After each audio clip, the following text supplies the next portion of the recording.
yuffiku yunfikuna amwalahum ri'an-nasi wala minuna billahi wala bil yaumil akhir wa man yakunisa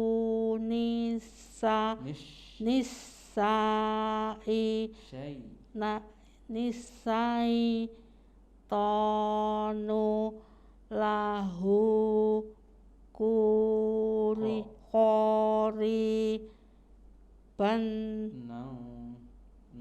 kori nang fasa'a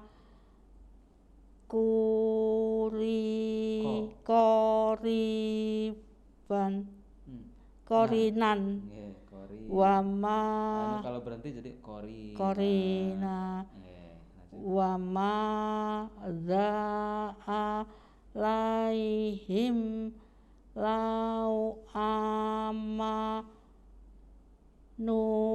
billahi wal yaumil akhiri wa anfaku mimma razaqahumullahu wa kanallahu bihim alima. Assalamualaikum warahmatullahi wabarakatuh. Sahabat Bimbel Quran Rubaiyat yang berbahagia, berjumpa dalam segmen Bincang-Bincang. Kali ini kita berbincang dengan beliau adalah Ibu Dr. Endang Ekojati Setiawati. Beliau seorang dosen di Pascasarjana Universitas Widya Dharma Klaten ya. Baik, kita akan berbincang dengan beliau terkait dengan pengalamannya beliau belajar membaca Al-Quran. Sekaligus kita juga akan bincang-bincang juga tentang kegiatannya beliau sehari-hari, mungkin di rumah atau di kampus dan seterusnya. Kita juga ingin tahu bagaimana latar belakang beliau belajar membaca Al-Quran selama ini sampai beliau bisa membaca Al-Quran. Ya, sudah tidak sabar kita akan menyapa beliau ya. Assalamualaikum Bu Endang. Ya, waalaikumsalam. Alhamdulillah, sehat Ibu? Alhamdulillah sehat. Alhamdulillahirabbil alamin. Terima kasih Bu Endang atas kehadirannya di Bimbel Quran Rubaiyat. Kali ini kita ingin berbagi cerita ini dengan para pemirsa terkait dengan pengalamannya Bu Endang dan juga kegiatannya Bu Endang. Mohon maaf Bu Endang, asli dari Klaten ya Bu ya? Asli dari Klaten. Kelahiran 62 tahun yang lalu ya Bu. Berarti usia panjenengan saat ini kok 62 tahun. Nah, kegiatan sehari-hari saya mengajar di Unwida. Di Unwida, mengajar Unwida di program Pascasarjana ya. Masya Allah juga ya. Di bahasa Inggris. Oh gitu, bahasa Inggris. Ya, baik. FKIP. Baik, tadi saya sudah melihat dan mendengar bagaimana Ibu Endang membaca Al-Quran dan lumayan sudah lancar Bu, sudah lumayan lancar gitu ya, sudah bagus ya. Kalau ada salah-salah sedikit ya maklum ya Bu ya, karena baru beberapa akhir-akhir ini Bu Endang bisa baca Al-Qurannya ya Bu ya. Boleh tahu Bu Endang selama ini berarti belajar membaca Al-Quran di Bimbel Quran Rubaiyat ini baru saja bisa ya Bu ya? Baru saja bisa membaca Al-Quran atau memang sudah agak lama Bu? Saya les ini, pakai ini tuh ya kurang lebih 1 tahun yang lalu. 1 tahun yang lalu. Tapi saya mengasah sendiri di rumah. Di rumah, Tapi kok tidak pede, akhirnya cuma jarang-jarang aja buka itu. Saya sering ke rumah sepupu saya untuk disimak Oh, apakah iya. bacaan saya sudah betul, Betul atau atau tidak? iya. Karena rumahnya agak jauh, akhirnya juga nggak bisa rutin. Terus akhirnya ya sudah di rumah aja. Di rumah sendiri. Kebetulan kok Mbak Dona dulu itu menawari mau ikut tadarusan Bu gitu. Oh iya, Mbak Dona ini Alhamdulillah, dari CS-nya Bimbel iya, Quran iya, Rubaiyat ya. iya. Oh Terus gitu. Alhamdulillah saya ikut. Ikut. Iya, waktu itu belum ada pesertanya toh kan. Oh, baru banjenengan sendiri. Tapi saya belum dimulai waktu itu. Oh gitu. Iya. Jadi waktu itu setahun yang lalu Ibu belajar Al-Quran dari nol dengan metode Rubaiyat ini ya Bu ya? Iya. Belajar Al-Quran dengan metode Rubaiyat benar-benar tidak bisa baca Al-Quran waktu itu ya? Atau ya sudah punya modal dikit-dikit ya? Sudah punya, cuman karena nggak diasah. Jadi lupa gitu. Iya, sering lupa. Terus belajar sebentar bersama dengan waktu itu kayak Ustadz. diingatkan kembali gitu. Ustadz siapa waktu itu Bu? Rumani. Oh, Ustadz Umani ya. Ustadzah Umani. Ya, alhamdulillah. Jadi terus kemudian Ibu bisa dalam waktu yang tidak lama setelah itu mencoba sendiri belajar di rumah. Tapi kemudian nggak pede, takut salah gitu ya Bu ya. Kemudian coba juga ngundang ponakan gitu Bu ya. Ponakan sepupu untuk mendampingi, menyimak. Tapi kemudian tidak berlanjut karena terlalu jauh ya Bu ya. Akhirnya belajar lagi untuk melanjutkan tadarus di sini di Bimbel Quran Rubaiyat. Alhamdulillah. Boleh tahu Bu, ini kan Ibu berarti kalau begitu belajar lagi membaca Al-Quran itu di usia 61 tahun ya Bu ya, atau setahun yang lalu kan, 61 tahun. Kenapa Bu itu? Kok Bu Endang baru belajar lagi itu di usia 61? Apakah di usia kecil saat SD atau remaja itu tidak ada kesempatan belajar atau gimana itu Bu? Ada, saya sudah mulai SD kelas berapa ya itu? 3 atau 4 itu sudah belajar. Sudah ikut di Masjid Al-Himah, Masjid Al-Himah belakang Polres lama ya? Iya, terus ke rumah tetangga tapi beda kampung gitu. Beliau mengundang guru, kemudian kita ikut semua, ya. Tapi semua sampai itu selesai, nggak bisa tuntas. Oh, tidak hanya tuntas. Beberapa ya kan, satu minggu gitu. berapa kali gitu kan, kan juga diselingi menghafalkan apa itu nabi-nabi cerita gitu ya. Tuh, jadi tidak bisa tuntas karena maksudnya itu pembelajarannya yang dari penyelenggara memang tidak tuntas, tidak bisa selesai sama ikut. Sehingga sepotong-sepotong harusnya jadi sudah mengenal sebetulnya. Mengenal huruf saja ya baru nyambung belum, dikasih harokat A I U juga belum. Sudah mulai. Iya, sudah tapi ya tidak tuntas gitu ya. Enggak tuntas ya karena kan tidak sering dipakai. Setelah remaja mencoba belajar itu di sini nggak tuntas, di sini tuntas, kemudian sampai ke rumah teman ibu saya karena beliau mengundang ustazah ya waktu itu untuk belajar ya. Teman ibu saya kan juga sudah sepuh saya juga ikut-ikutan aja gitu. Di situ juga nggak tuntas. Di situ jangan intinya di setiap tempat ibu belajar nggak tuntas. Sebenarnya semangatnya ada ya Bu ya, bersemangat terus ya belajar ya. Saya sampai waktu itu di kampus ya, waktu itu ngajar S1 itu sampai saya meminta mahasiswi yang kegiatannya di UKMI itu, saya kegiatan minta, usia Islam ya. Ya, setiap hari itu diajar satu-satu siapa yang selong itu ya, 1 jam gitu untuk menyemak saya atau ngajarin saya gitu. Setiap hari itu sampai akhirnya sampai hampir separuh gini loh ya.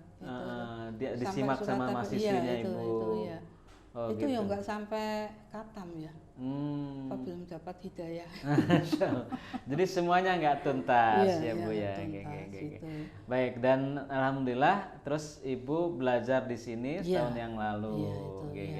Terus boleh tahu Bu, itu bagaimana menurut Ibu belajar membaca Al-Quran dari mulai awal lagi dengan metode Rubaiyat ini, Menurut Ibu bagaimana Ibu? Iya, sangat kesannya? membantu menurut saya. Iya. Gimana itu? Karena memudahkan saya untuk mengingat kembali gitu ya.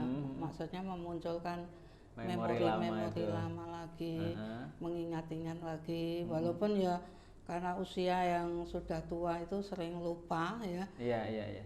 Alangkah baiknya kalau dulu sejak kecil itu saya sudah mengenal ini, masih sudah bisa baca itu. Iya. Jadi sangat membantu ya. Dan sangat metode sekali. ini lumayan singkat bagi Ibu atau Iya. termasuknya untuk tidak terlalu lama karena ya. mengingatkan kembali toh. Posisinya mengingatkan kembali. Iya, mengingatkan kembali yang sudah hampir lupa gitu ya. Akhirnya kan di rumah saya membaca sendiri masih bisa. Kemarin waktu dengan mahasiswa itu juga nggak bisa dilepas gitu, nggak bisa. Nggak bisa, harus tetap selalu. Tetap harus ada yang mendampingi. Kalau ini setelah kalau ini masih lumayan. Jadi setelah belajar lepas dari Ibu Umami, dengan PD sendiri ya. Iya, walaupun setelah itu PD-nya ya nggak 100%. 100%. Ini kayaknya kok perasaan masih ada yang salah gitu. Akhirnya harus kembali lagi untuk program berikutnya tadarus. Iya. Masya Allah. Jadi ini pelajaran bagi kita semua ya Bu ya. Jangan sampai kalau habis belajar itu kemudian terputus karena nanti bisa lupa ya. Bisa lupa. Baik, alhamdulillah. Jadi nanti ini rekomendasi untuk para siapapun umat muslim di seluruh Indonesia ini kalau belajar ini harus tuntas, kemudian diteruskan gitu kan, jangan sampai berhenti karena itu bisa akan kesulitan nanti kalau memulainya kembali. Ini salah satu buktinya Ibu Dr. Endang ini beliau merasakan sendiri. Dan alhamdulillah tadi bacaannya Bu Endang sudah lumayan bagus ya. Betul. Nanti tinggal Bu diteruskan sampai target hatam 1 juz, 2 juz, 3 juz dan seterusnya gitu. Sebentar lagi Ramadan Bu, insya Allah mudah-mudahan dimudahkan. Oke Bu, baik, mungkin kita bincang-bincang juga untuk kegiatan Ibu sehari-hari Bu ya. Kalau sehari-hari berarti berangkat di kampus ya Bu ya. Mengajar bahasa Inggris ya Bu ya. Mengajar bahasa Inggris. Untuk selain aktivitas di kampus, apa lagi Bu? Kalau akhir-akhir ini saya hanya fokus di kampus ya. Di kampus saja. Di rumah paling. Di sana juga kan ada yang harus ikut menangani, karena kan saya juga di LPPM, lembaga penelitian dan pengabdian masyarakat. Gitu ya. Jadi di situ double tugas ya. Lelah gitu. Untuk kegiatan yang lain. Kegiatan yang lain lebih banyaknya kalau habis dari kampus di rumah membersamai keluarga ya Bu ya. Putranya berapa Bu? 3. Putra 3. Oke, alhamdulillah putra 3. Cowok, cewek, cowok. Gitu. Oke, tapi semuanya sudah pada pintar baca Qurannya ya Bu ya kalau putranya. Iya. Oke. Berangkat dari saya yang terkendala itu, kemudian sejak TK itu sudah masuk ke Masjid Raya itu baca Iqra itu. Sudah bisa semua. Di Masjid Raya sudah sejak TK sudah bisa. Sudah bisa semua. Kalau anak-anak sudah bisa. Kalau yang Ibu rasakan Bu, setelah Ibu selama ini sudah mulai masuk surat An-Nisa tadi ya. Surat An-Nisa berarti kan Al-Baqarah, Al-Imran sudah. Kemudian ada nggak kok perasaan berbeda setelah Ibu kemudian tadinya mungkin jarang sekali membuka Quran ya karena ya bagaimana bisa buka Quran karena udah lupa ya Bu ya. Nah, terus kemudian Ibu paling nggak seminggu sekali kesini baca Quran, kadang juga buka sendiri. Itu kira-kira ada perbedaan dalam kehidupan Ibu apa ada nggak Bu? Setelah Ibu bisa intensitas baca Qurannya itu bertambah? Iya, ada. Apa itu Bu? Misalnya kalau ada tulisan apa doa atau apa itu saya mencoba mengeja gitu. Gitu. Dimanapun gitu. Iya, dimanapun di HP gitu. Ini apa ya misalnya Alhamdulillah gitu. Innalillahi gitu. Walaupun sering dikirim tapi saya mencoba untuk mengikuti cara bacanya itu. Gitu ya. Untuk giat ibadah juga semakin semangat Bu ya dengan setelah sering membaca Quran. Alhamdulillah ya. Gitu. Saya mencoba usianya udah semakin ini ya. Memang harus punya persiapan. Masya Allah. Oke. Insya Allah. Oke. Amin. Mudah-mudahan. Allah meridhoi. Amin ya Rabbal Alamin.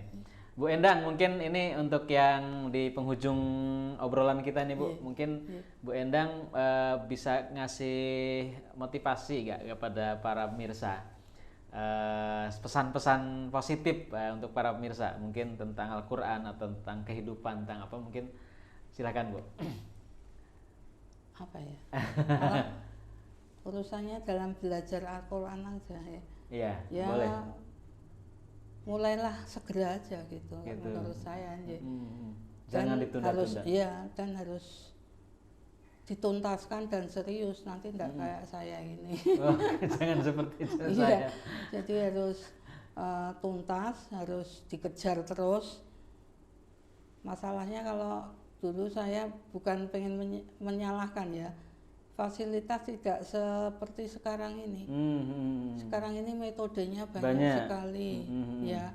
Kemudian fasilitas, tempat-tempat belajar banyak. Sejak anak-anak dewasa juga. Sampai dewasa juga ada gitu. Tidak ada alasan untuk tidak belajar. Betul. Kualitas fasilitas sudah banyak. Baik. Kalau saya tidak ke tempat itu mah nggak bisa. Dulu itu memang nggak ada ya. Tidak apa ya, booming sekarang ini menurut saya. Betul. Ya, baik. Tahun saya kan berarti 50 tahun yang lalu tuh. 50-an tahun yang lalu. Masya Allah. Baik, terima kasih Bu Endang. Alhamdulillah terakhir terutama ini sudah memberikan juga motivasinya kepada kita. Pemirsa sekalian, sahabat Bimbel Quran Rubaiyat, ini tadi obrolan kita yang sangat bermanfaat untuk kita semuanya dari untayan obrolan dari beliau ya, dari Dr. Endang. Alhamdulillah kita bisa mendapatkan banyak pelajaran yang luar biasa ya. Betapa kita semua harus benar-benar serius dalam membaca Al-Quran, jangan ditunda-tunda gitu ya. Kemudian juga tidak ada alasan untuk tidak belajar untuk saat ini karena sangat banyak fasilitas ya, baik itu metodenya atau kemudian tempat-tempat belajarnya, termasuk juga bahkan ada banyak aplikasi di internet ya Bu ya. Sekarang itu semua orang pegang handphone yang berbasis internet, sangat dimudahkan untuk bisa belajar membaca Al-Quran ya. Mungkin juga dengan jika Bapak Ibu, para pemirsa, adik-adik, remaja semuanya atau pemirsa seluruh Indonesia dimanapun berada juga ingin mencoba dengan menggunakan metode Rubaiyat, sangat bisa, welcome, kami siap untuk melayaninya. Nah, ini salah satunya Ibu Dr. Endang sudah membuktikannya. Pemirsa sekalian, demikian obrolan kita pada kesempatan ini. Semoga bermanfaat. Wassalamualaikum warahmatullahi wabarakatuh.